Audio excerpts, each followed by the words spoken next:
बिस्मिल्लाहिर्रहमानिर्रहीम। अस्सलाम वालेकुम एंड वेलकम टू taaleemdost.com।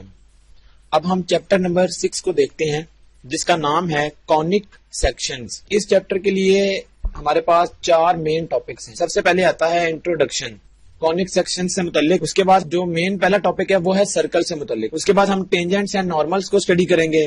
फिर उसके बाद थ्योरम्स ऑन सर्कल। उसके बाद हमारा जो सेकंड टॉपिक होगा वो पैराबोला। देन हमारे पास थर्ड मेन टॉपिक है एलिप्स एंड इट्स एलिमेंट्स। और जो चौथा टॉपिक इस चैप्टर का है वो है हाइपरबोला एंड इट्स एलिमेंट्स। फिर उसके बाद हमारे पास आता है translation and rotation of axis. और लास्ट में हम देखेंगे general equation of second degree.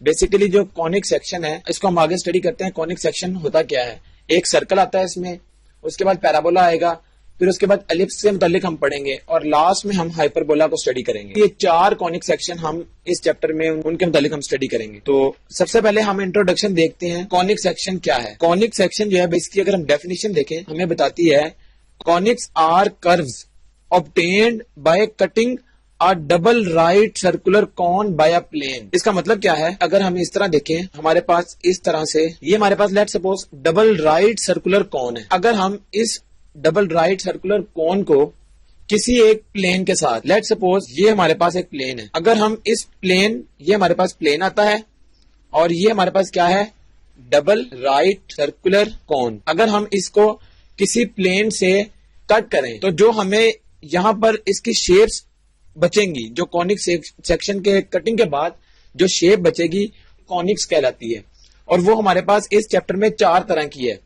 सबसे पहले हमने कहा सर्कल, इसके बाद हमारी जो दूसरी शेप आती है वो है पैराबोला, फिर इसके बाद हमारे पास एक और शेप भी है वो है एलिप्स, और लास्ट में हमारे पास हाइपरबोला आता है। और ये हमें किस तरह मिलते हैं, ये बेसिकली डिपेंड करता है प्लेन की लोकेशन पर। हमने प्लेन किस तरह इसके ऊपर रखा डबल सर्कुलर कॉन पर, और इसकी जो शेप है वो हमें किस तरह हासिल होगी, तो ये प्लेन की लोकेशन पर डिपेंड करता है। सबसे पहले हमारे पास आता है सर्कल वाला पॉइंट है और के दूसरा वाला। तो अगर हम इस वाली इक्वेशन में से एच पॉइंट जो हमारा ये वाला है उसको माइनस करके स्क्वायर कर लें, और वाई में से ये वाला पॉइंट माइनस करके उसका स्क्वायर कर लें, और ये रेडियस हमें पता है कि रेडियस सेंटर से any point of the circle ये डिस्टेंस है। तो ये हम अगर यहाँ पुट कर दें तो जो हमारा रिजल्टेंट आएगा वो उस सर्कल की इक्वेशन होगी। अब यहाँ पर कुछ point, if the centre of the circle is the origin, जो भी हमने बात की 0 0, यानी अगर जो सेंटर है वो ओरिजिन पर लाई करे इस सर्कल का, तो फिर क्या होगा, ये जो H और K पॉइंट है ये दोनों क्या हो जाएंगे 0 0। और अगर हम यहाँ पर H की जगह 0 और K की जगह 0 पुट करें तो हमारे पास जो रिजल्टेंट इक्वेशन ऑफ सर्कल आएगी वो ये होगी। गौर करें, यहाँ पर H पुट किया, ये खत्म हो जाएगा, तो x का स्क्वायर प्लस y का square is equal to r square. तो ये हमारी इक्वेशन कब होल्ड करेगी, जब सेंटर ओरिजिन पर लाई करेगी। इसके बाद नेक्स्ट हमारे पास है एक note, if r is equal to 0 the circle is called a point circle. तो ऐसे सर्कल को हम क्या कहेंगे, ये पॉइंट सर्कल है। और पॉइंट सर्कल का मतलब क्या है, which consist of the centre only, यानी अगर हम पॉइंट सर्कल देखें तो जस्ट एक पॉइंट, क्योंकि इसका रेडियस 0 हो गया। अगर हम इस रेडियस को, ये वाला जो पॉइंट है ये डिस्टेंस है रेडियस, अगर हम इसको इतना मिनिमाइज कर दें कि ये रेडियस 0 हो जाए तो गौर करें जस्ट हमें पॉइंट मिलेगा।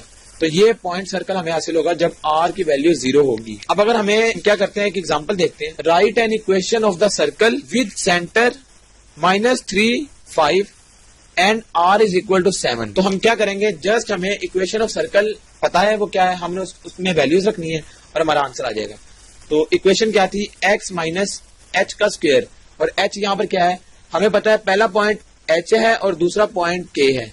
तो h की जगह -3, x माइनस -3 इसका स्क्वायर, ये होल स्क्वायर है, और प्लस y माइनस k, तो k क्या है जस्ट 5 ये, और इसका square is equal to r क्या है 7, तो 7 का स्क्वायर, ये फॉर्मूला। इसके बाद अगर हम इसको फर्दर सॉल्व करें तो ये आ जाएगा x प्लस 3 होल स्क्वायर और plus y minus 5 whole square is equal to 7 का स्क्वायर। अगर हम इसको ओपन कर लें तो ये 49, और ये हमारी इक्वेशन है उस सर्कल की जिसका सेंटर -3 और 5 है और रेडियस उसका 7 है। तो उसकी रिजल्टेंट इक्वेशन हमारे पास ये है। अब अगर हम फर्दर देखें तो general form of an equation of a circle, ये जो हमारे पास थी जस्ट इक्वेशन ऑफ सर्कल।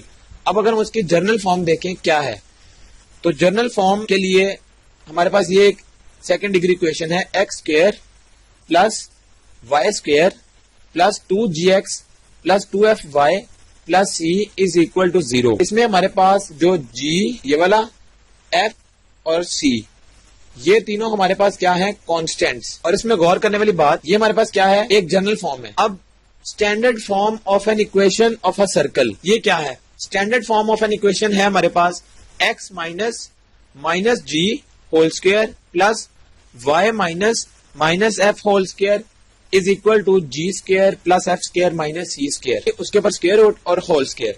ये हमारे पास स्टैंडर्ड फॉर्म है। हमारे पास जस्ट इक्वेशन ऑफ सर्कल और वो ये है। अब हमारे पास स्टैंडर्ड फॉर्म है इक्वेशन की, वो ये है। स्टैंडर्ड इक्वेशन का फॉर्मूला हमारे पास ये है। गौर करें तो ये माइनस जी और माइनस एफ, ये हमारे पास क्या है, जो हमारे पास ये एक्स माइनस माइनस जी और दूसरा पॉइंट माइनस एफ, ये भी है सेंटर ऑफ सर्कल। और जो दूसरी साइड में हमारे पास G square plus F square minus C का स्क्वायर रूट, ये क्या है, हम आर। गौर करें इस इक्वेशन के साथ अगर हम कंपैरिजन करें तो एक्स माइनस ये जो एच है और माइनस जी है, ये बेसिकली सेंटर का पहला पॉइंट है। तो स्टैंडर्ड फॉर्म में हमारा सेंटर ये है और रेडियस ये है। रेडियस क्या है, इस स्क्वायर के अलावा जो अंदर वाली टर्म है ये सारा रेडियस है। अब क्या है, अब गौर करें हमारे पास जो general form of an equation of a circle है, वो लेट सपोज ये है, x square plus y square plus 2gx plus 2fy plus c is equal to 0। अब इसमें नोट करने वाली एक चीज है, वो क्या, second degree equation in which coefficients of x square and y square is equal to 1, ये पहली चीज आ गई। और दूसरी है there is no product term x y, यानी एक्स और वाई इकट्ठा आ रहा हो, ये इस पूरी इक्वेशन में नहीं है।